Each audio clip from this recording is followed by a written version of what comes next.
কিসে রিজিক বাড়ে, কি করলে রিজিকে ভরপুর বারাকা হয়, রিজিকের চাবিকা ঠিক কোথায়, কোন পথে চললে রিজিকে ভরপুর বারাকা হবে, আমার জীবনে বরকত নেমে আসবে রিজিকে, এটা জানতে মনে যাচ্ছে না আমাদের?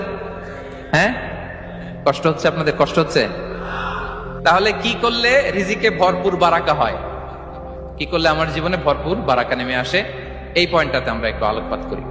যেসব কাজ করলে আমাদের জীবনে রিজিকে আসমানি বারাকা নেমে আসবে, আমাদের রিজিকে আসমানি বারাকা নেমে আসুক, আমরা চাই কি চাই না? সবাই আমরা চাই নিশ্চয়ই। যে কাজ করলে রিজিকে আসমানি বারাকা আসে, এর এক নাম্বার হচ্ছে তাকওয়াল্লাহ, আল্লাহর ভয়। আল্লাহ তাআলা বলছেন, ওয়া মাইয়াত্তাকিল্লাহা ইয়াজআল লাহু মাখরাজা ওয়া ইয়ারযুকহু মিন হাইসু লা ইয়াহতাসিব।